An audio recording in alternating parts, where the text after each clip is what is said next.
Hi. I'm sorry I'm late. Beautiful. Just a horrific day in court. You gotta wonder why some people become judges. You know what? I need dinner. I need a nice, quiet, calming dinner. Okay. Oh, boy. Yeah, what?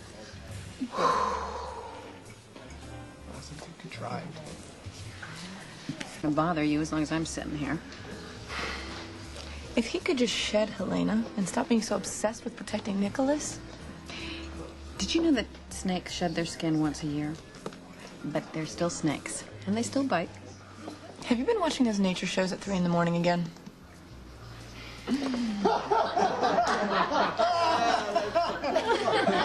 What's Ned doing here? You kill me. Maybe he won't see us. Do what? Hi, Chloe. Hi, Ned. Alexis. Hi. How long has Sky been over there? I'm not sure. The last thing Sonny needs is to be sitting with an opportunist on the prowl. Oh, that's right. Sonny's the victim. I keep forgetting that.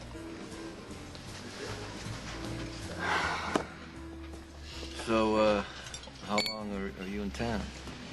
A while. Maybe longer. Unless I leave tonight. Oh, elusive, huh? Is it working? Hello, Sky. Hi, Ned. Bye, Ned.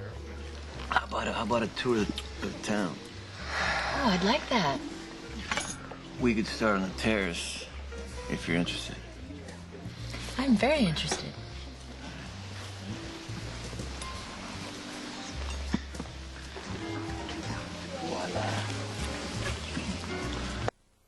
Are you in or not? I'm just curious. I got plenty of reasons to take down the Quartermains. What are yours? Let's start with my father, Al. Doesn't give a damn about me. He's only acting out of guilt. Well-deserved, by the way. But it's got nothing to do with who I am, with what I need or want. Nothing to do with love or affection. And then there's his wife, my stepmother, Monica. Well, she's a real nightmare. She's nothing but a bitter, contemptuous woman who will do anything she can to drive me away. And she seems to get all the help she needs from Ned and AJ, who despise each other, but who seem to agree that I'm not welcome. And then that leaves us with dear old Granddad. Yes, the man who sold me off as a baby. The same man who wants to use me to get to you. Well, as far as I'm concerned, the Quartermains will get exactly what they deserve. Which is what exactly? To burn in hell until they cry for mercy. Which they won't get. They won't get a damn thing from me. Let me get this straight. You want to bleed the Quartermains for their time and attention. Demand their respect. And it's all set up. Damn right. It's what they deserve. To be lied to in their own home. To be betrayed by every word that comes out of your mouth. I thought that you said you knew all about payback. Oh, I You should understand. Yeah. I know how revenge works. It takes time and attention. It's about honor and power. But betrayal is for weaklings. It's about lies and manipulation. It's for users and cowards and faithless little whores. You don't want to hit me because you won't want to see what comes next. Sonny. I think you've said enough. You know what? You should teach your newest family members some manners. Is everything all right? Have you met, what is it they call you again? Why don't we both pretend we never met? I make it a point to remember traitors. It cuts down on unwelcome surprises. Were you looking for me? Your friends left without you. You got a minute? Why? Is that your answer? Why? How well do you know this man? Because he's not very nice. No, he isn't. But he pays well. When I'm working for him. Enjoy your evening. bottle of champagne. Your house reserved. Do you know that alcohol is a depressant? Really? Despite initial feelings of euphoria, it exacerbates any negative emotional condition. Yeah. What were you doing? Why were you doing research on alcohol? It was germane to a case I was working on. Yeah. Which one? You're missing the point. No, I bet you go online to help you out with your hangover, and then you read about how terrible alcohol is, and yeah, la-di-da-di-da. La-di-da, all which happens to be true. It's true if you drink to get drunk. I'm just just want to enjoy the evening. Well, which part was the most fun? The public celebration with the two bimbos and your no-neck associates? Jeff and Majin, they're great guys. Don't talk about Jeff and Majin. Or your tryst with the red-headed bloodsucker who's attached herself to the quartermates. You're jealous. You think she's after Ned. Ned is a grown man. He's a free agent. He can make his own choices. And if one of them happens to be consorting with a woman who clearly has an agenda, well, then so be it. Why did you follow him on the terrace? I followed you. Oh, so you're jealous of me? Oh. What? Oh. It's kind of sweet. It's kind of revolting. You are clearly the most obnoxious, overbearing, chauvinistic, blatantly... What?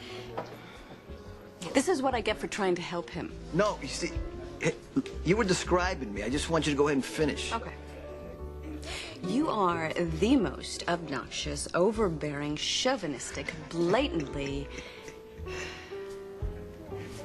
broken-hearted man I have ever met.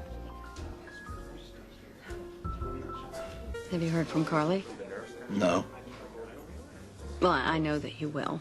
I'm sure she's off somewhere right now concocting some plan to make you forgive her. In fact, if you want to minimize the damage, why don't you just go look for her yourself? Carly is irrelevant. You don't believe that at all. What? You liked being married. You liked the whole thing. You liked picking up Michael's toys and cooking dinner for everybody and walking into a room with your wife on your arm. In fact, if you hadn't married Carly to keep yourself out of prison, I think you would have found some other excuse. You wanted Carly and Michael, and I'm quite certain it feels empty without them. Some things can't change. Yeah, you can't come back from betrayal.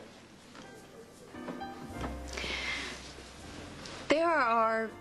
It depends on the circumstances. What are you talking about? I'm telling you that betrayal isn't absolute. Maybe the person was trying to protect you. He was wrong, but maybe his intentions were good. And when the anger cools and you start to consider what that person meant to you and the place that that person had in your life, and maybe that's why that person saved your life. You're making excuses for Carly now? I'm debating whether or not to forgive you. Now, what you did with Xander was reprehensible. But from your perverse, twisted, tragically amoral view, it is conceivable that you thought you were doing the right thing. It's called having a code. Oh, let's see. Let's see what? The code? You can do the code now? I'm trying to warm up to you here, and now you just made me mad. You see, the code.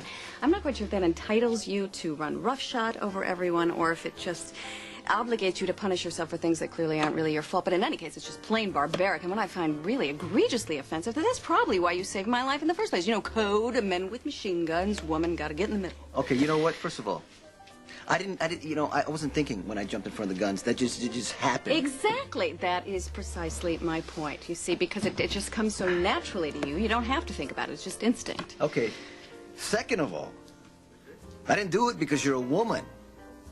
I did it because you're my friend. Or were. Am what? You're gonna make me say it, aren't you? Well, you know what? Maybe I need to hear it. Okay. Okay, fine. Despite your recent despicable contact and your your inability to understand the concept of morality and ethical behavior.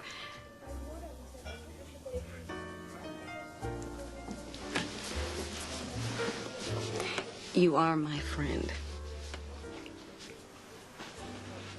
And I'm yours.